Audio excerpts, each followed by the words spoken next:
Hello my dear friends, I hope आप अच्छे से होंगे और आपकी प्रिपरेशन भी अच्छी जा रही होगी। एक्चुअली आज हमने ये वीडियो अलग से लाया हुआ है जियोग्राफी के लिए, जिसमें हम जियोग्राफी के 50 प्लस क्वेश्चन डिस्कस करने जा रहे हैं।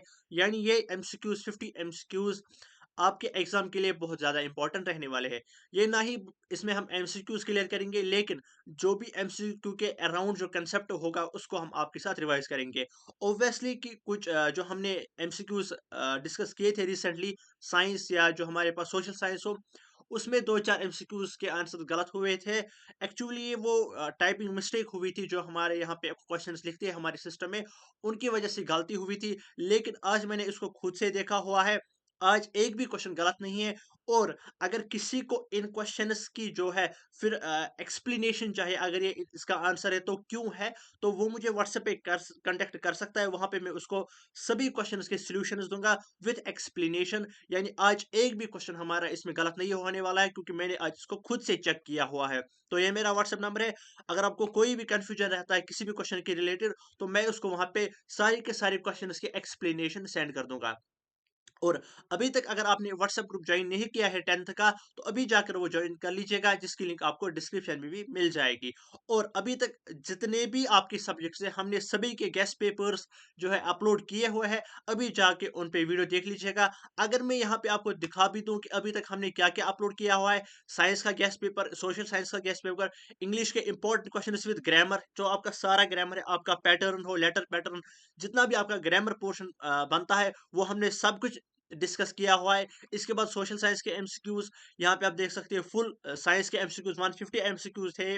इसके बाद मैथ के जो है, मैथ का गेस्ट पेपर हमने दिया हुआ है। ये गारंटीड पेपर है मैथ का। और ये यहाँ पर हमने आपके साथ स्ट्रेटजी डिस्कस की हुई है। यानी किसी स्टूडेंट को, आप में से मोस्ट ऑफ द स्टूडेंट ऐसे होंगे जो याद करने के बाद फिर भूल जाते हैं, 1-2 दिन के बाद या नेक्स्ट दिन ही भूल जाते हैं। तो उनके लिए मैंने एक ट्रिक बताई है। जस्ट लाइक हमारे पास 2 कांसेप्ट्स होते हैं, ऐसी मैंने कोई बात नहीं उसमें बताई है। 2 कांसेप्ट्स होते हैं, एक होता है पावर नैप, दूसरा होता है माइंड मैपिंग।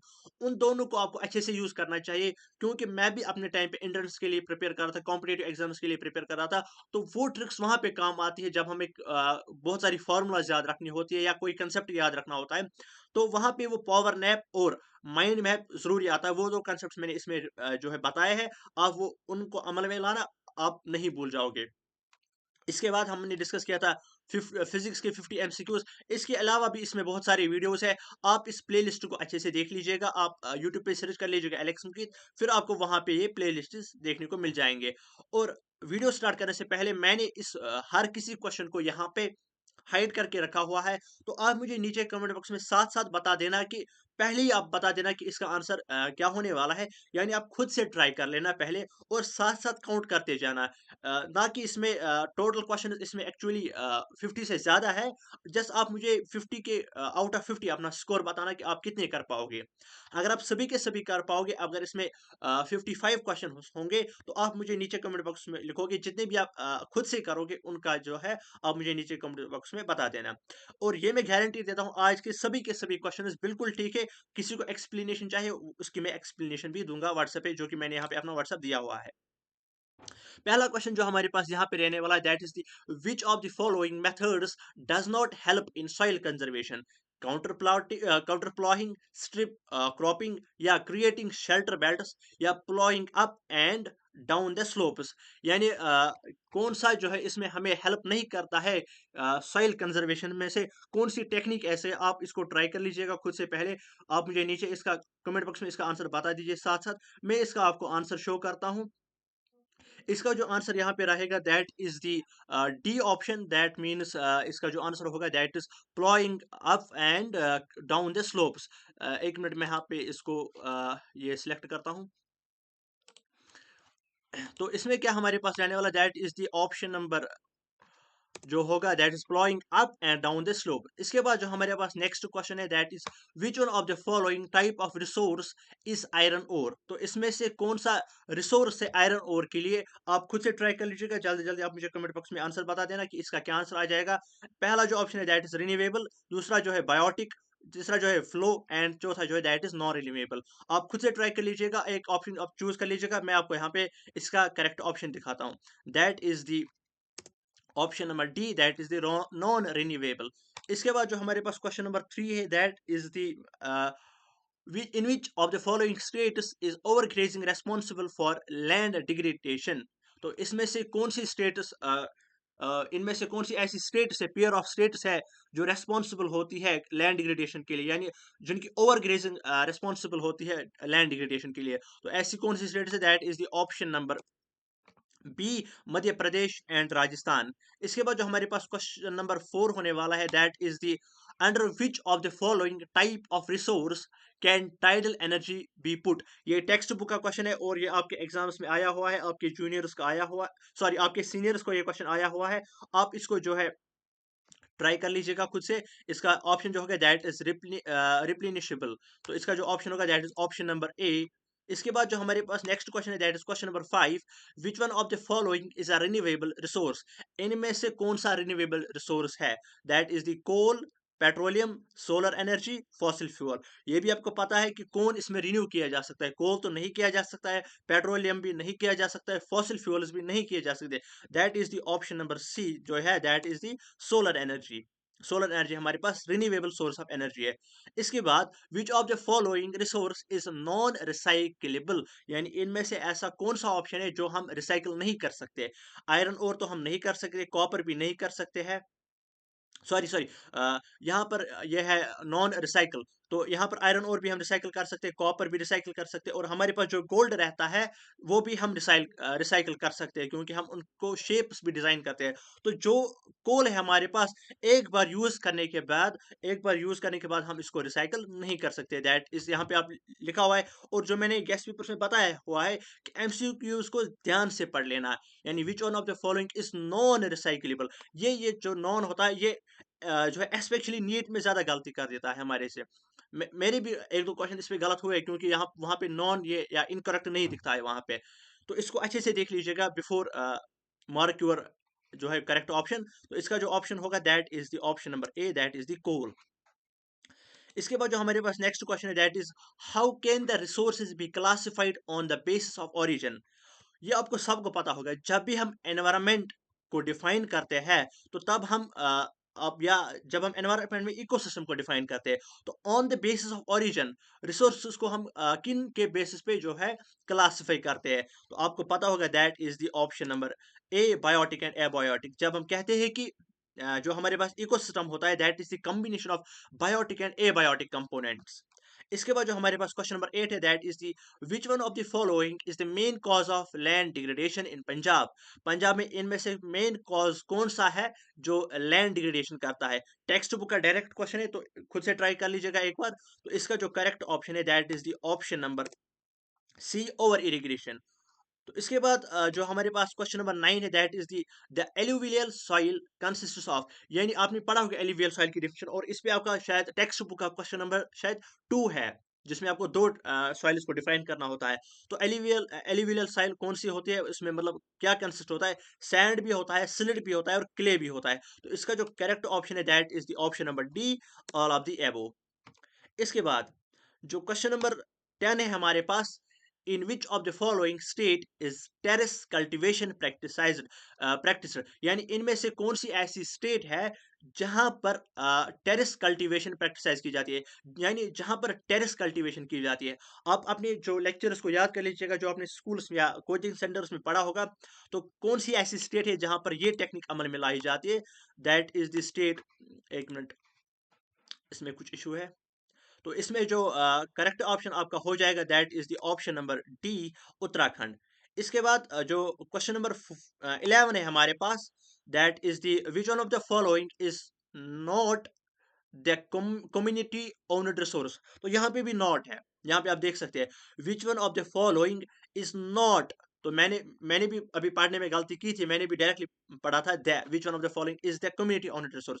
इसको ध्यान से देख लीजिएगा कि ये नॉट जो होता है, इसको पूरे अच्छे से पढ़ लीजिएगा अपने एमसीक्यू को। तो इसमें जो कौन सा ऑप्शन होगा, that is grazing grounds, burial grounds, village grounds. इसमें जो करेक्ट ऑप्शन होगा, that is the option number D, privately owned house. तो इसके बाद जो हमारे पास नेक्स्ट क्वेश्चन है हमारे पास, that is the question number 12, that is the in which of the following states is black soil found। ये आपके पास, ये भी आपके पास टेक्सचुअल क्वेश्चन एक है जो मैंने इंपॉर्टेंट भी दिया हुआ है अपने गेस्ट पेपर्स में से। तो कौन सी ऐसी स्टेट है इन 4 स्टेट्स में से जहां पर ब्लैक सॉइल पाई जाती है? जल्दी से अपनी कमेंट बॉक्स में बता देना कि इसका करेक्ट आंसर क्या है। That is the option number B, Gujarat. यानी गुजरात एक ऐसी स्टेट है जहां पर ब्लैक सॉइल पाई जाती है। इसके बाद question number 13, one of the following which does not check land degradation. तो कौन सा होगा land degradation? That is the option number C, deforestation. इसको आप थोड़ा सा देख लीजिएगा अपने हिसाब से। ब्यूरियल ग्राउंड इज ए, तो ब्यूरियल ग्राउंड क्या है इनमें से? Burial ground is a, that is the option number, आप खुद से पहले ट्राई कर लीजिएगा, मैं आपको यहाँ पे करेक्ट ऑप्शन दिखाता हूँ। That is the option number A, community owned resource. इसके बाद जो हमारे पास नेक्स्ट क्वेश्चन है, which one of the following is a biotic resource. अभी मैंने बताया था हमारे पास इकोसिस्टम दो टाइप्स का होता है। That is the biotic and abiotic components. तो इसमें से कौन सा बायोटिक है? क्या लैंड बायोटिक है, क्या वाटर बायोटिक है, क्या ह्यूमन बींग्स बायोटिक है, क्या रॉक्स बायोटिक है? यानी लिविंग थिंग इनमें इनमें से कौन सा है? That is the only option, that is the human beings. That is the option number C. इसके बाद जो हमारे पास यहाँ से अब चैप्टर नंबर जो सेकंड है उसके क्वेश्चन स्टार्ट होने जा रहे हैं। That is the forests. तो उसके क्वेश्चन यहाँ से स्टार्ट होने जा रहे हैं। तो पहला क्वेश्चन जो है दूसरे चैप्टर का, the species which are in danger of extension are called. यानी कौन सी ऐसी स्पीशीज है जो डेंजर में होती है? तो आप तो यहाँ पे आपको डेफिनेशन से ही पता चल जाएगा। That is the option number C, endangered species.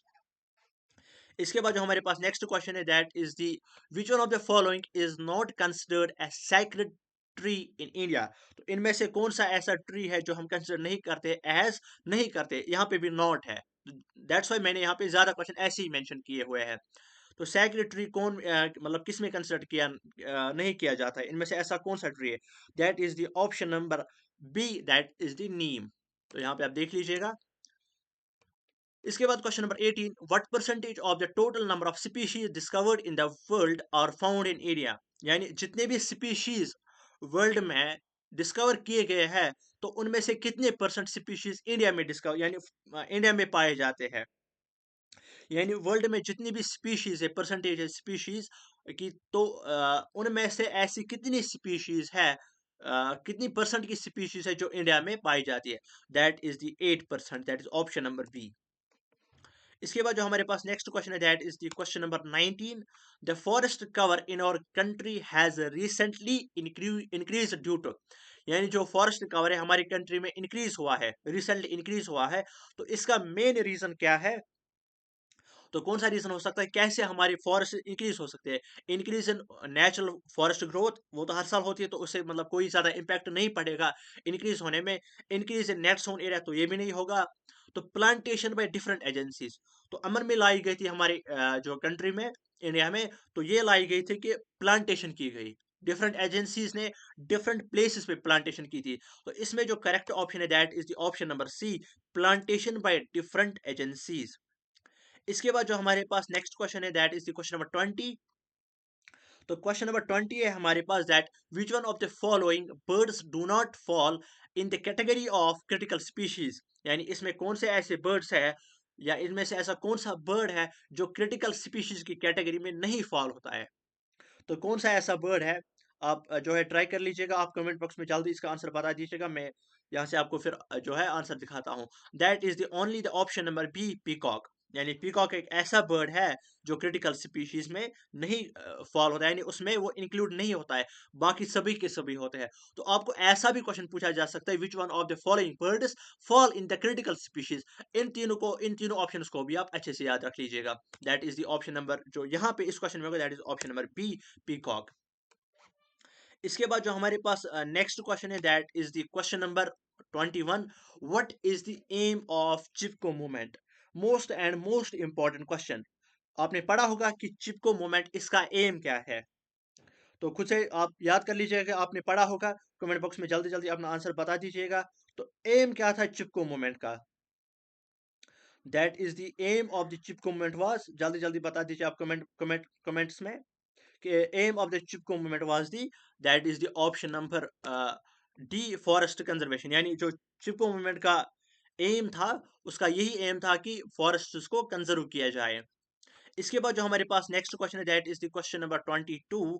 Which one of the following plays a key role in the ecological system, यानी इकोलॉजिकल सिस्टम में ऐसा कौन सा जो कंपोनेंट है जो इसमें इंपॉर्टेंट रोल या की रोल अदा करता है हमारे इस इकोलॉजिकल सिस्टम में। That is the option number C, जो हमारे पास फॉरेस्ट्स होते हैं, क्योंकि इससे हमारा ज्यादातर ऑक्सीजन मिलता है। That is the basic need of survival. Substantial parts of tribal belts in northern eastern India have been deforested by, तो जो सबस्टेंशियल एरिया है ट्राइबल बेल्ट्स के, जो कहाँ पे पाए जाते हैं, that is in north eastern India. तो किसने वहाँ पे कैसे वहाँ पे डिफॉरेस्टेशन की गई? आप जो है इसका जो है आंसर गेस कर लीजिएगा। That is the option number A, shifting cultivation. इसके बाद जो हमारे पास नेक्स्ट क्वेश्चन है, the Mumtaz and Santhals of Chhota Nagpur region workshop, which one of the following trees, तो कौन से ट्रीज है? That is the mahua. तो इसके बाद जो हमारे पास नेक्स्ट क्वेश्चन है, ये शायद रिपीट हुआ है क्वेश्चन, एक सेकंड में देखता हूँ। हाँ, ये रिपीट हुआ है क्वेश्चन, तो इसका इस क्वेश्चन का भी आंसर जो बन जाएगा दैट इज महुआ। इसके बाद जो हमारे पास नेक्स्ट क्वेश्चन है, दैट इज क्वेश्चन नंबर 26। यहाँ पे मैं देख लूँ क्या क्वेश्चन की काउंटिंग ठीक है, 25, 26 जी। Which one of the following is not a food crop, इनमें से ऐसा कौन सा ऑप्शन है जो कि फूड क्रॉप नहीं है? तो कौन सा ऐसा फूड क्रॉप नहीं है? तो यहाँ से आपका नेक्स्ट चैप्टर जो है स्टार्ट होने जा रहा है।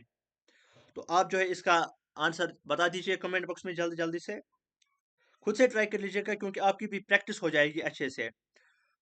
तो इसका जो करेक्ट ऑप्शन होगा, that is the option number C, that is the cotton. Next question आप खुद से कर लीजिएगा, आप इसको जो है खुद से ट्राई कर लीजिएगा, इसको पढ़िएगा अच्छे से। क्या क्वेश्चन है हमारे पास? That is the, in which of the following states of India rice is considered as a commercial crop, इनमें से ऐसा कौन सा स्टेट है जिन जहां पर राइस जो है कंसिडर किया जाता है एज कमर्शियल क्रॉप? आपको भी पता है हमारे यहाँ राइस आता है मंथली, तो वो किस स्टेट से आता है, यानी उसी स्टेट का जो है कमर्शियल क्रॉप हम कंसिडर करते हैं, यानी किस स्टेट में rice as commercial crop use होता है? तो कौन सा ऐसा ऑप्शन है इसमें से? आपको पता होना चाहिए, आपने सुना भी होगा कि किस स्टेट से हमारा राइस आता है जब हमें मंथली जो है राइस मिलता है। ये क्वेश्चंस हमारे चैप्टर नंबर 4 से, that is the agriculture, that is the Punjab. तो पंजाब से जो हमारा राइस आता है, और वही पंजाब जो ऐसी स्टेट है जहां पे राइस कंसिडर किया जाता है as commercial crop. What is primitive subsistence farming known as northern eastern states like Assam, Meghalaya, Mizoram and Nagaland? तो इनमें से कौन सा ऑप्शन होगा? दैट इज द, ये आई थिंक आपने नहीं सुना होगा, ये मैं आपको यही से बता देता हूँ, that is the jhuming, that is the option number C. इसके बाद जो हमारे पास क्वेश्चन नंबर 29 है, sorry 29, which one of the following are plantation crops, तो इनमें से कौन से ऐसे क्रॉप्स है जो हम ग्रो करते with the help of plantation, यानी जिसमें हमें डायरेक्ट प्लांट्स लगाने पड़ते हैं? तो कौन से ऐसे क्रॉप्स है तो जिसमें हमें प्लांट्स लगाने, दैट इज द राइस, क्या है, maize, wheat and pulses, tea, coffee, banana and sugar cane. ये ऐसे ही हमारे पास प्लांट्स होते हैं जिनमें हम डायरेक्ट प्लांटेशन करनी पड़ती है। राइस के लिए हम सीड्स यूज करते हैं, वीट के लिए भी सीड्स यूज करते हैं, लेकिन इनमें हमें डायरेक्ट प्लांटेशन करनी पड़ती है। That is the option number C, correct answer for this question. And इसके बाद जो हमारे पास है, that is musk melon grows in, यानी मस्क मेलन किस सीजन में ग्रो होता है? क्या वो राबी सीजन में ग्रो होता है, खरीफ सीजन में ग्रो होता है, जैद सीजन में ग्रो होता है, all the three seasons? I hope कि आप साथ साथ काउंट कर रहे होंगे कि आपने कितने क्वेश्चन ठीक किए हैं। लास्ट में आप मुझे कमेंट बॉक्स में जरूर बता देना। जल्दी जल्दी से इस क्वेश्चन नंबर 30 का आंसर आप कमेंट बॉक्स में बता देना। तो कौन सा ऐसा सीजन है? That is the only the option number C, that is the Zaid season. इसके बाद जो हमारे पास नेक्स्ट क्वेश्चन है, that is question number 31, of which of the following beverage crops India is a leading producer as well as exporter in the world, यानी इनमें से ऐसा कौन सा क्रॉप है जिसमें इंडिया लीडिंग प्रोड्यूसर है as well as exporter in the world, यानी लीडिंग उसमें इंडिया पाया जाता है? मोस्ट इंपॉर्टेंट क्वेश्चन है। तो कौन सा ऐसा है? दैट इज द ओनली, जो आपको पता है कि हिंदुस्तान में ज्यादातर चाय पी जाती है और यहाँ पे ही चाय ज्यादा उगती है। इसका एक मेन कंसेप्ट आपने पढ़ा होगा, जो कि हिस्ट्री में भी आपने पढ़ा होगा। Question number 32, which one of the following is the most important occupation of the people of India? इनमें से मोस्ट इंपॉर्टेंट ऑक्यूपेशन हिंदुस्तान के लोगों के या इंडिया के लोगों के लिए कौन सा ज्यादा है? तो यहाँ पे कौन सी प्रैक्टिस ज्यादा जो है पीपल यूज में अमल में लाते हैं, कौन सा ऐसा ऑक्यूपेशन है? तो ज्यादातर अगर आप अपने कश्मीर में भी देखोगे, that is the mainly agriculture. इसके बाद जो नेक्स्ट ऑप्शन है, नेक्स्ट क्वेश्चन है हमारे पास, the three major cropping seasons of India are, यानी यहाँ पे ऐसे कौन से क्रॉप सीजन्स पाए जाते हैं? ओस, अमन, बोरो, राबी, खरीफ, जैद, बैसिक, पॉस एंड चैत। एंड डी ऑप्शन है नन ऑफ दीज। तो आपको ये अच्छे से पता होगा, राबी भी होता है, खरीफ भी होता है एंड जैद भी होता है। That is the option number B correct answer for this question. यह आपने अच्छे से खुद किया होगा। One of the following pulses which does not help in restoring soil fertility. तो इनमें से कौन सा पल्स ऐसा है जो सॉइल फर्टिलिटी में हेल्प नहीं करता, यानी रेस्टोरिंग ऑफ सॉइल फर्टिलिटी? ऐसा कौन सा पल्स है हमारे पास? यहाँ पे भी आप देख सकते हैं, which does not help in restoring soil fertility. ऐसा कौन सा ऑप्शन है? That is the only arhar, बाकी सभी होते हैं। नेक्स्ट क्वेश्चन है हमारे पास, that is the question number 35, that is the one of the following pulses which does not help in the restoring fertility. इसका भी सेम है, रिपीट हुआ है क्वेश्चन, दैट्स व्हाई मैंने 50 प्लस क्वेश्चंस लिए हुए हैं। तो यहाँ पे आप देख सकते हैं, which one of the following crops are grown with the onset of monsoons and harvested in the month of September and October। तो ऐसे कौन से क्रॉप है जो हार्वेस्ट किए जाते हैं, यानी जो काटे जाते हैं, यानी जब इनका एंडिंग टाइम आता है? तो कौन से ऐसे क्रॉप है जिनका एंडिंग टाइम या हार्वेस्टिंग टाइम किस मंथ में होता है? सितंबर एंड अक्टूबर। जल्दी जल्दी से इसका आंसर बता दीजिएगा कमेंट बॉक्स में, आपको अच्छे से पता होगा। दैट इज द ऑप्शन, खुद से ट्राई कर लीजिएगा पहले, that is the kharif crops. तो खरीफ क्रॉप्स ऐसे क्रॉप्स होते हैं जिनका जो हार्वेस्टेड किए जाते हैं मंथ ऑफ सितंबर, यानी जिनका एंडिंग टाइम सितंबर एंड अक्टूबर होता है, just like rice. Which are of the following crops is produced during Zaid cropping season? अभी मैंने ये बताया था, ज़ैद क्रॉपिंग सीजन के दौरान ऐसा कौन सा क्रॉप जो है पाया जाता है, यानी प्रोड्यूस होता है? अभी मैंने ये क्वेश्चन बताया था ऊपर, तो खुद से ट्राई कर लीजिएगा। अगर आपने याद रखा होगा तो आप इसका आंसर बता सकते हो। तो जल्दी कमेंट बॉक्स में इसका आंसर बता दीजिए। अभी मैंने ये क्वेश्चन आपको दिखाया था, that is the only the option number B, that is the musk melon. ये मैंने आपको अभी दिखाया था, शायद यहाँ पे था, यहाँ पे, that is musk melon grows in Zaid season. इसके बाद हमारे पास जो नेक्स्ट क्वेश्चन है, अभी हमने कौन सा क्वेश्चन किया था? Question number 37। अब हमारे पास है question number 38, rabi crops are. बोलो कौन से रॉबी क्रॉप्स है? अभी मैंने बताया था खरीफ क्रॉप्स कौन से होते हैं इस क्वेश्चन में। तो अब इसका जो अपोजिट होता है, that is the rabi crop. तो खुद से देख लीजिएगा कि कौन सा जो है इसका करेक्ट ऑप्शन होगा। sown in winter and harvested in summer, sown during rainy season and harvested in winter, sown in summer and harvested in winter, या none of the above। कौन सा करेक्ट ऑप्शन होगा? That is the option number A, sown in winter and harvested in summer। इसको आप देख लीजिएगा, इस question को अच्छे से अपनी नॉलेज से भी इसको कर लीजिएगा। The second largest producer of groundnut is, यानी इंडिया में ऐसी कौन सी स्टेट है जहां पर ज्यादातर ग्राउंड नट पाए जाते हैं? कौन सा ऐसा स्टेट है? द सेकंड लार्जेस्ट है यहाँ पे, यानी जो दूसरे नंबर पे है। The second largest producer of groundnut in India is, यानी इंडिया में ही बात की जाती है, that is the only the option number B, Andhra Pradesh. इसके बाद जो हमारे पास क्वेश्चन नंबर 40 है, that is the kharif crops और ग्रोन। अभी हमने डिस्कस किया था, with the onset of monsoon and harvest in September to October, with the onset of winter and harvest in summer, with the onset of autumn and harvested in summer, none of these। अभी आपने ये question किया होगा, तो खुद से try कर लीजिएगा पहले। एक बार मैं आपको डेफिनेशन दिखा देता हूँ उसकी, यहाँ पे आप देख सकते हो खरीफ क्रॉप की डेफिनेशन। तो इससे आप कर लीजिएगा इस क्वेश्चन को, दैट इज द कौन सा यहाँ पे ठीक होगा फिर? That is the option number, यहाँ पे मैं इसका ऑप्शन दिखाता हूँ, आप खुद से देख लीजिएगा क्या करेक्ट है या नहीं। That is the onset of, अभी मैंने बताया था कि जिनका एंडिंग टाइम कब होता है? सितंबर से अक्टूबर। इसके बाद हमारे पास क्वेश्चन नंबर 41 है, the monazite Sands in Kerala is rich in. जो मोनाजाइट सैंड्स पाए जाते हैं केरला में, वो किस में ज्यादातर रिच होते हैं? थोरियम, यूरेनियम, प्लैटिनम, या ऑल ऑफ द अबव? जल्दी से आप इसका आंसर कमेंट बॉक्स में बता देना। ये मतलब ऐसा क्वेश्चन है जो ज़्यादातर शॉर्ट वीडियोस में भी बोला जाते हैं, जो यूट्यूब पे आप शॉर्ट वीडियोस देखते होंगे। तो कौन सा ऐसा जो है मोनासाइट सैंड किसके लिए रिच है, यानी मतलब मोनासाइट सैंड्स में क्या ज़्यादा पाया जाता है? क्या सभी के सभी या इनमें से कोई एक? ट्राई कर लीजिएगा कमेंट बॉक्स में बता देने की। इसका जो करेक्ट ऑप्शन होगा that is the option number A, that is the thorium. Uranium तो काफी ज्यादा मतलब रेयरली पाया जाता है ऑल ओवर वर्ल्ड में। Which is correct about magnetite ore? Magnetite is most important industrial iron ore in terms of quantity used. Magnetite has the inferior magnetic qualities which is not valuable in electrical industry. It is the it is the finest iron ore with a very high content of iron up to 70%. It has slightly lower iron content than hematite 50 to 60%.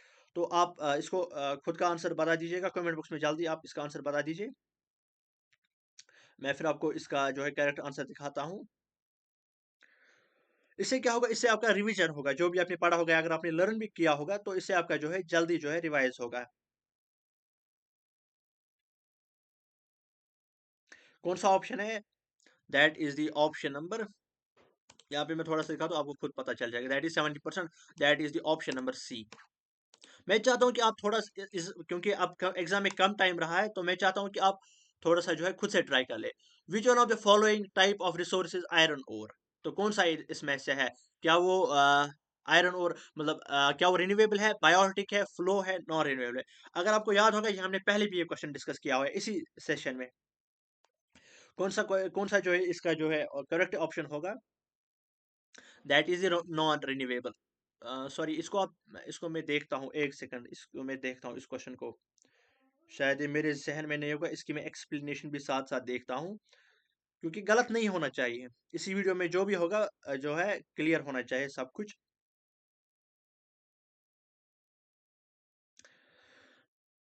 आप भी तब तक इसका जो है correct option बता। That is the iron और is non renewable resource because it is formed over millions of years through geological pressure and cannot be replenished on human time scale once it is extracted and used। इसका जो correct option है that is non renewable. क्योंकि explanation साथ साथ होनी चाहिए, इस पर मुझे थोड़ा डाउट लगा इसलिए मैंने चेक किया पहले फिर से। तो इसके बाद जो हमारे पास नेक्स्ट क्वेश्चन है दैट इज नागरकोइल एंड जैसम Jaisalmer are well known for effectively use of. इसका आप बता दीजिए कि किसके लिए वो ज्यादा नून होते हैं यानी जाने जाते हैं? That is only for the wind energy. इसके बाद जो हमारे पास नेक्स्ट क्वेश्चन है that is question number 45। Which one of the following is an essential feature of mica? तो इनमें से कौन सा एसेंशियल फीचर है माइका का? माइका आपने सुना होगा, ये हमारे घर में भी यूज होता है। तो कौन सा करेक्ट ऑप्शन होगा? It is a metallic mineral made of a series of plates. It can be clear, black, green, red, yellow, or brown. It is not used in electric and electronic industries. It cannot be easily separated into sheets. तो कौन सा essential feature है इसमें से? That is इसके ये features that it can be clear, black, green, yellow. तो ये इसका करेक्ट ऑप्शन है। इसके बाद जो हमारे पास नेक्स्ट क्वेश्चन है that is question number 46। Under which of the following type of resource can tidal energy put? Can be tidal energy put यानी इनमें से कौन सा ऐसा एनर्जी रिसोर्स है जिसमें हम टाइडल एनर्जी को पुट कर सकते हैं, यानी कौन सा ऐसा एनर्जी रिसोर्स है जिसमें टाइडल एनर्जी आती है? तो खुद से ट्राई कर लीजिए एक बार कि कौन सा है। That is the only option number ए, क्योंकि नॉन रिन्यूएबल तो नहीं है। आ, इसके बाद एबायोटिक भी नहीं है। तो इसका जो करेक्ट ऑप्शन है ह्यूमन मेड, तो इसका टाइडल तो नहीं है क्योंकि ये टाइडल है, खुद से होते नेचुरल होता है। तो ये कौन सा है? That is replenishable. तो ये करेक्ट इसका जो है आंसर होगा। इसके बाद जो है हमारे पास नेक्स्ट क्वेश्चन है that is the question number 47। The pair of states which has most of petroleum deposits। तो कौन से ऐसे स्टेट्स है जहां पे most of the petroleum deposits है? That is the only two states pair of, that is the only pair of state, Rajasthan, sorry Rajasthan नहीं है, Assam and Gujarat. That is option number B, Assam and Gujarat. Which one of the following has been major source of foreign exchange for IT industry? तो IT industry के लिए कौन सा main जो है या major source of foreign exchange है, कौन सा है इसमें से? तो खुद से ट्राई कर लीजिए एक बार, इसका मैं आपको करेक्ट आंसर तब तक दिखाता हूँ। खुद से ट्राई कर लीजिएगा एक बार, क्योंकि जितना आप खुद से प्रैक्टिस करोगे, खुद को ही आपको जो है ज़्यादा ध्यान में रहेगा, क्योंकि आपने थोड़ा सा लर्न भी किया होगा। या अगर आपने अभी तक जो है गेस्ट पेपर्स नहीं देखे हुए, तो अभी जाके वो भी देख लीजिएगा, पहले उसको कवर कर लीजिएगा अच्छे से। तो इसका जो करेक्ट आंसर होगा दैट इज दी, कौन सा होगा? आपने खुद से भी ट्राई किया होगा, that is the option number D, business process outsourcing.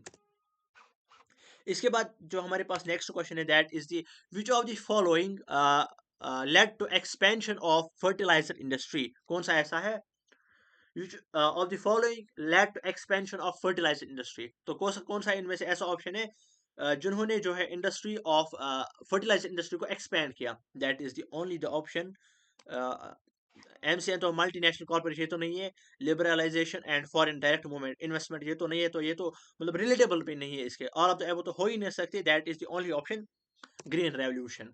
इसके बाद जो हमारे पास नेक्स्ट क्वेश्चन है, इन व्हाट रेशियो और आयरन और cooking oil and limestone required to make a steel? तो कौन सा ऐसा रेशियो है, मोस्ट इंपॉर्टेंट क्वेश्चन है, साइंस में भी आपने ये किया होगा। तो कौन सा ऐसा रेशियो है जिस जब हमें स्टील बनाना होता है, तो आयरन और कुकिंग ऑयल एंड लाइमस्टोन हम किस रेशियो में जो है उसमें यूज करते हैं? That is the option number कौन सा है? That is the option number ए, 4:2:1। तो ये आपको याद होना चाहिए मेरे हिसाब से, मतलब आई थिंक ये आपको अच्छे से याद होना चाहिए, खाली याद नहीं, अच्छे से याद होना चाहिए, क्योंकि मोस्ट इंपॉर्टेंट क्वेश्चन है आपके लिए।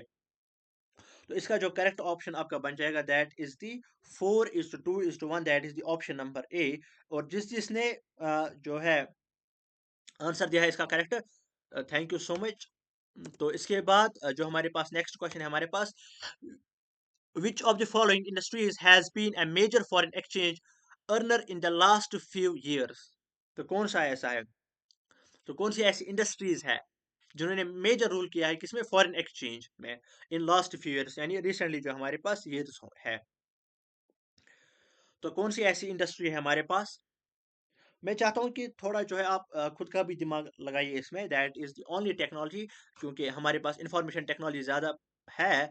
तो इसका जो है that is IT technology industry, information technology IT industry आप बोल सकते हो, that is the information technology industry. Which of the following state is electronic capital of India?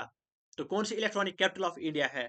मतलब आपने बहुत बार ये सुना होगा, बहुत बार ये सुना होगा आपने, दैट इज द बेंगलुरु।